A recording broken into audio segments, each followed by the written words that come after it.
হেরিব গো আমরা এইভাবে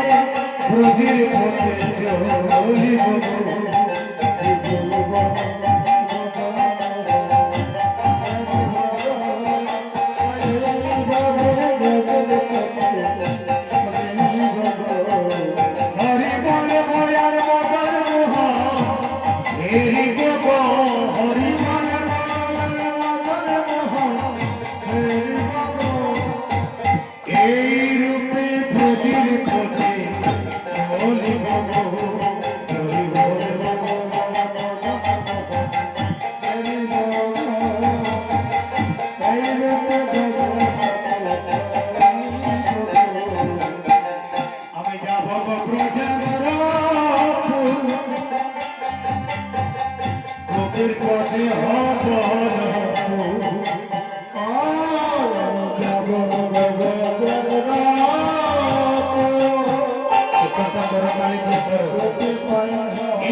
পদে হব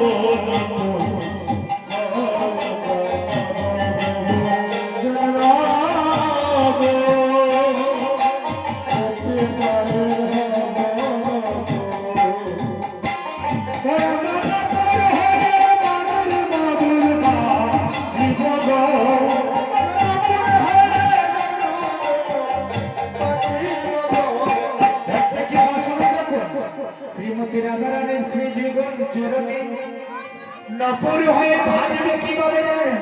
আমি নপুর হয়ে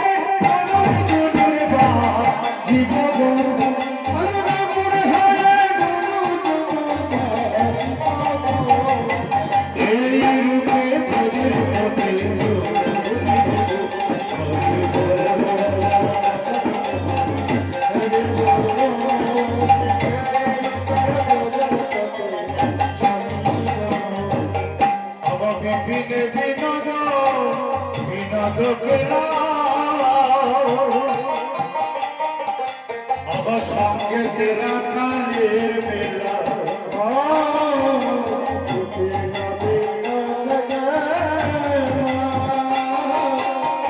সঙ্গে তেরা কালের এই যে প্রচারণে তুমি যে রাখালদেরকে নিয়ে প্রচারণা করেছিলে আমরা তো তাদেরকে পাবো না কিন্তু তাদের চরম দিলে তো পাবো আমি তাদের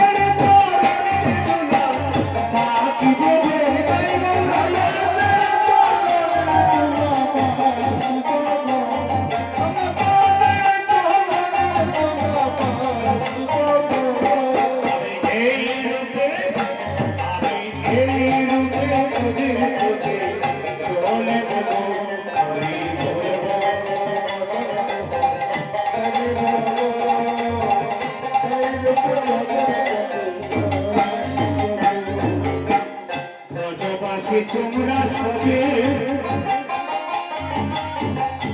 এই আশীর্বাদ করো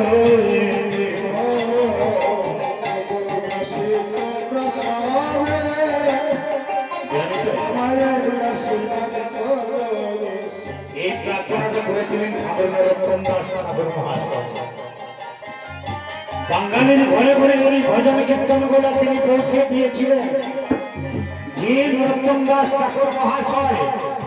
মহাপ্রভুর স্বয়ং কৃপা পাত্র ছিলেন শুধু বাঙালিকে কৃপা করার জন্য বাঙালির ঘরে ঘরে প্রেম ভক্তি পৌঁছে দেওয়ার জন্য এই ভজন কীর্তন গুলা লিখেছিলেন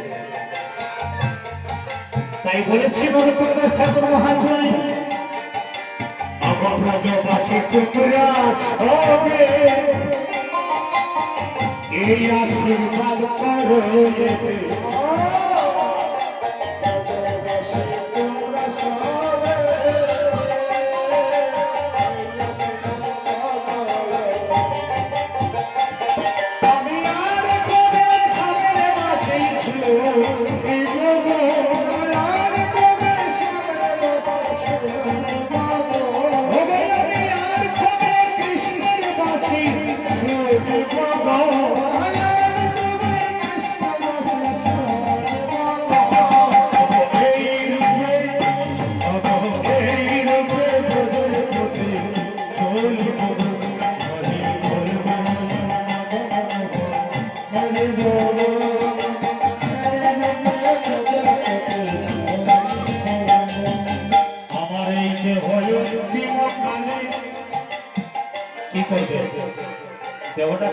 লাগলো,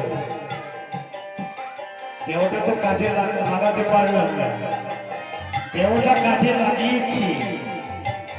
এই পার্থিব জগতে যাদের দাস হয়েছি। চিন্তা করো, কিন্তু দেহটা শেষ পর্যন্ত একটা কিছু তো করে দেয়। নরোত্তম দাস ঠাকুর মহাশয় বললেন, আমার এই দেহ অন্তিমকালে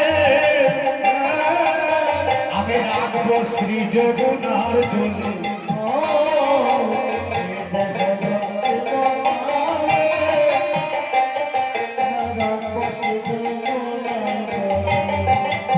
ওই আমার এই দেহ অন্তিমকালে রাখবো শ্রী যমুনার জলে। এই দেহ Você